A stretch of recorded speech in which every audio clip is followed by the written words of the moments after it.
Hey, Xiaomi here, and welcome back to my channel. Today I wanted to do a quick little video where I tell you about my monthly favorites for the month of July. I wanted to start doing more sort of monthly bookish favorites. I'm going to be including books, I'm going to be including movies that I've been enjoying, whether they be new releases or just movies that I've been rewatching that are oldies, and also like little bookish items that I have been enjoying for the month of July.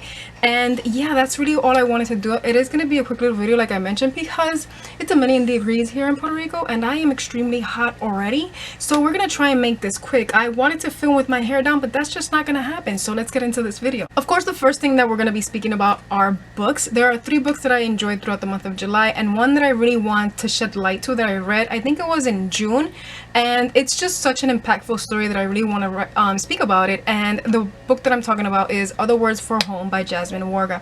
This is a middle grade story told in verse, and I freaking fell in love with this story from the beginning. I heard it through audio format and it was just simply amazing. Like, I love the topics. I love how the themes that are being discussed in the story, newfound families, struggles from leaving one place to another. Also, there are hard-hitting topics, and it was really impactful, and it was just such a great read. Here we have our main character, who is a Syrian refugee who moves from one place to the States in order to have a better life with her and her mother. So she has to leave behind her other family in order for her mother to have better health care because she's about to give birth. And also, the situations in Syria really aren't that great, so it's roughly dealing with the struggles from her moving to one place to another, finding the people there to be something that she wasn't expecting. That's why it's newfound families, and also dealing with injustice as to how people visualize people from Syria, and also how she visualizes the world, and just how strong she was as a character. I just freaking loved it. For a middle grade, it was so impactful and so immersive. And I also loved her speak of movies, which is also something that I connected with her a lot more. But it was just such a wonderful middle grade, and I am gonna start reading more middle grades just because I want to get into the field of reading more middle grades. I think that they're so impactful, so wonderful, so amazing, so adventurous, and I really want to get back into the field of that. But Other Words for Home by Jasmine Warga, a novel in verse, definitely check it out because it was just such an amazing read. The next book that I enjoyed is Clap When You Land by Elizabeth Acevedo. I gave this 5 out of 5 stars. This is another hard-hitting novel in verse story that I freaking enjoyed and I devoured from beginning to end. I also heard the audio format for this one, which is also the way to go because it was really good. But aside from that, you can just pick up the book and enjoy it. I do love how it is told in dual perspective. We have Jahaira and we have Camino. Jahaira is from New York and Camino is from the Dominican Republic. Both girls are from Dominican Republic parents. What I did enjoy about this story is also how hard-hitting, how immersive and impactful the story is. We have these girls dealing with grief by losing their parents, especially their father, that roughly went from New York to Dominican Republic and the plane crashed. And I also loved how Elizabeth Acevedo shed light to this story that really, for a lot of people, maybe it isn't recognized, we don't know anything about, but there are people who are suffering by the loss of their parents, their friends, their siblings that were in this plane, and unfortunately it went down, and all of a sudden it's not making any headlines on the news. And here we have these 2 girls dealing with this grief, with this situation that's happening to them, and also newfound families. Their stories are so impactful. I find it such an incredible storytelling aspects of Elizabeth Acevedo, how in such short few words she can make characters evolve and grow and just transform within the novel. It's just such an amazing aspect that she does. I love it. These 2 characters grew throughout the entire story, and I really did love their story. I connected with both of these girls and I really did enjoy both of their stories. And how is it that their lives eventually intertwine? That one, I have to admit that it dropped my jaw, but I kind of saw it coming. But overall, this is a really incredible story, and I highly suggest for a lot of people to pick it up because it's really immersive. It's just, speaking about cultures and how is it that you view your culture, knowing that maybe you weren't born on the island but you are part of the island. It deals with a lot of topics that were really immersive, and I enjoyed it. I can't stop recommending it to people because it was really good. I forgot to mention, but this one does have trigger warnings. I did mention it in my recent book haul, but it does have trigger warnings for sexual assault, lurking, because it's more of a stalker kind of person, really. And also death of family members, and yeah, the ending it's a little bit, you know, strong, but overall great story. The next one that I'm going to mention is Sadie by Courtney Summers. This one also has content warnings, so look into it. There is definitely pedophilia, mentioning of hurting themselves, especially, you know, wanting to kill themselves, and language in some cases, not necessarily like really strong language, but like the feel of it being written and how impactful it was for me. Like, this story made me sob, especially because of the content that it has.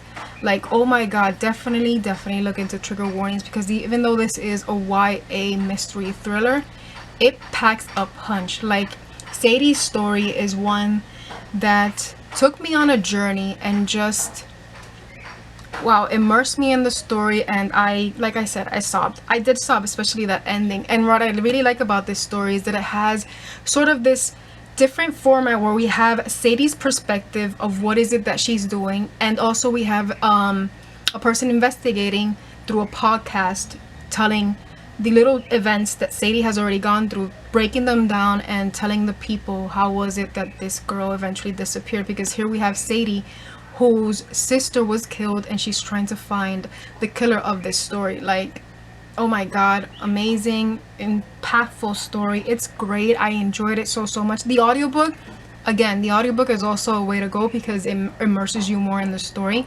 But I loved all the little details that are happening. How is it that Sadie is roughly sort of being a detective, but also with her flaws, because in some cases she doesn't know what she's doing. She's just leading on instinct, but she is tenacious and she is not willing to give up finding the murderer of her sister.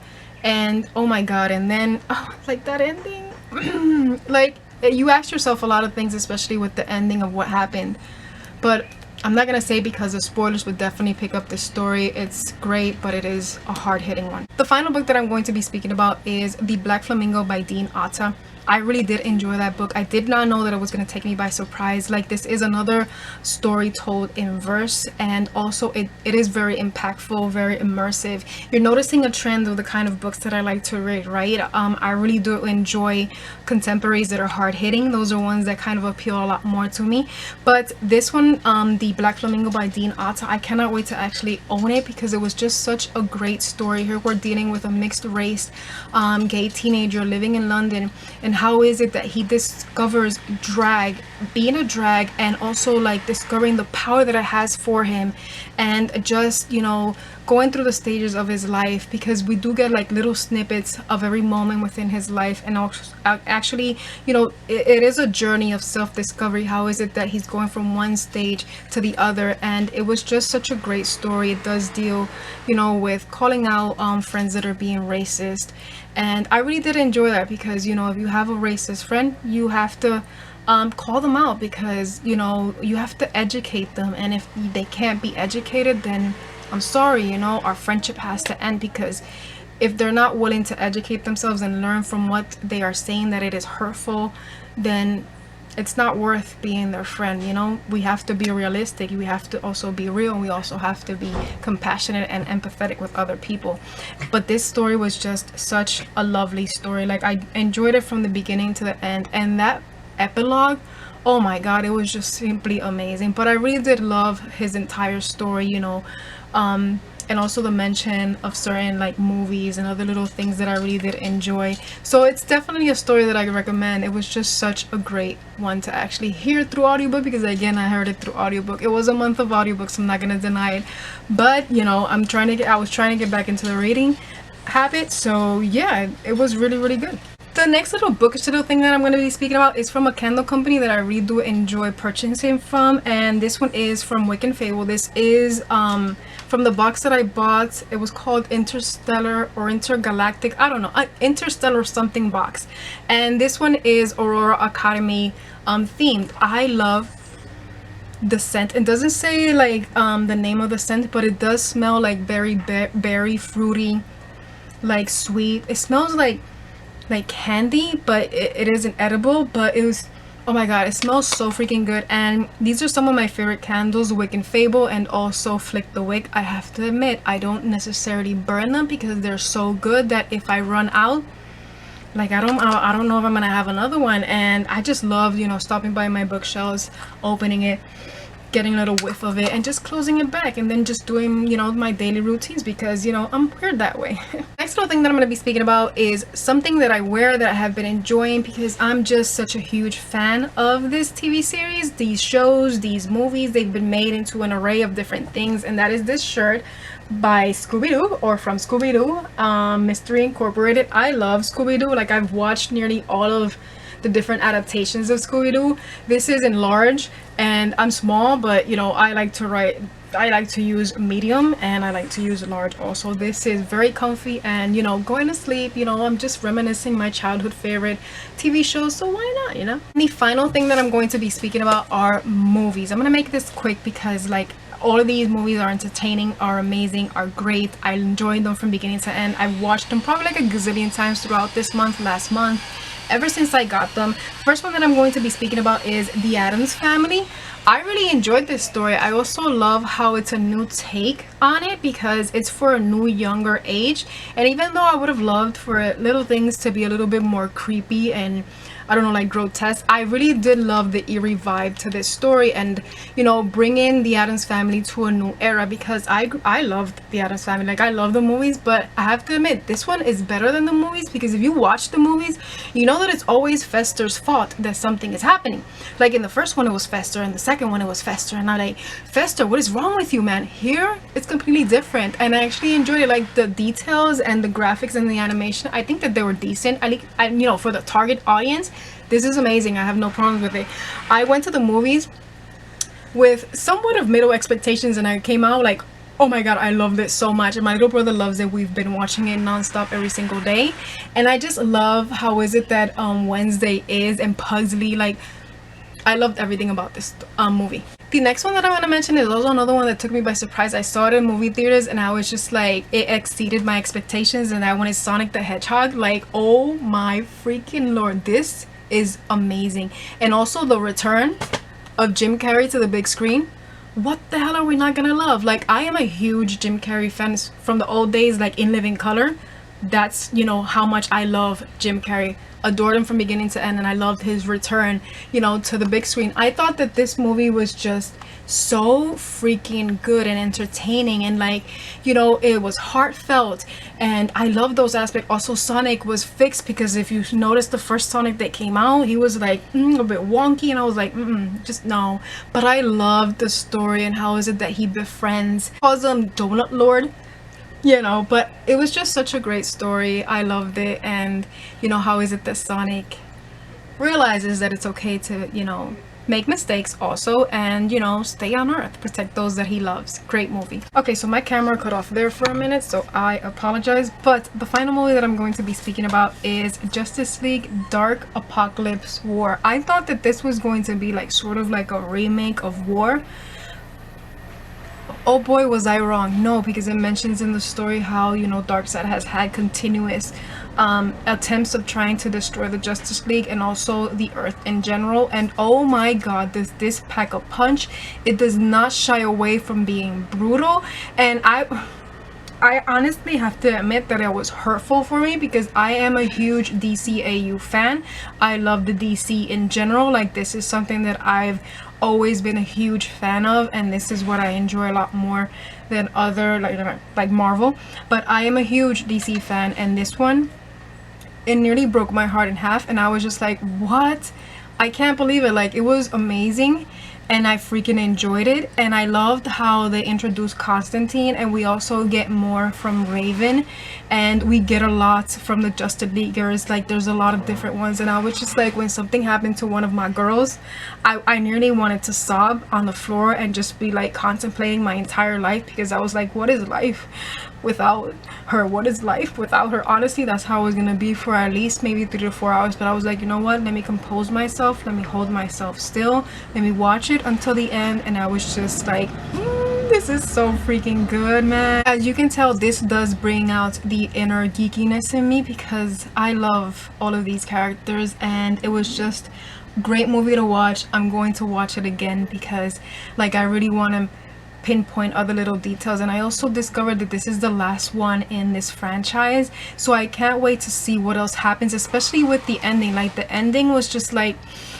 if you saw Flashpoint Paradox, you're gonna have an ending that's like, wow, I can't wait to see what else is going to happen in the next installments that they decide to create. But I also loved how they continued with the voice actors that they had like giving a role to, so I have to appreciate that. And like, let's be real, this is even better than the movies. This was just it was so good. A TV series that I really have been enjoying is one that I recently discovered when I was, you know, hooked with Netflix, I have to admit it, and that is Castlevania. Like, I did not know that I was going to be enjoying that story from beginning to end. In the final season, I was just like, oh my god, like I did not expect them to go there, but they went there, and I can't wait to see what else happens, because like I was watching, I've never played the games or anything like that, but I was watching a lot of things from the games and, you know, some storylines, and they kind of don't match up with the TV series. As always, they don't, because these are different adaptations.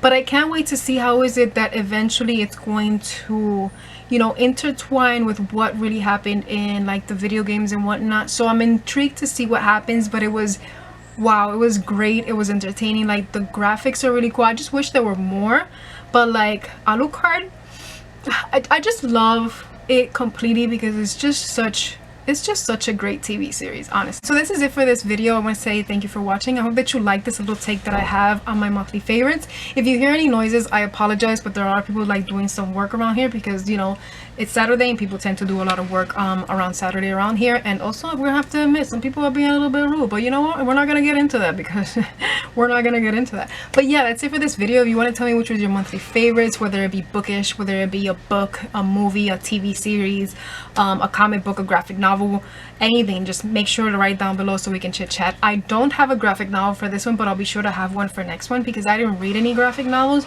but I'm pretty sure that I'm going to enjoy some that I have in mind that I want to read. But that's it for this video. I want to say thank you for watching. I hope that you have a wonderful day and or night, and I'll see you in my next video. Peace.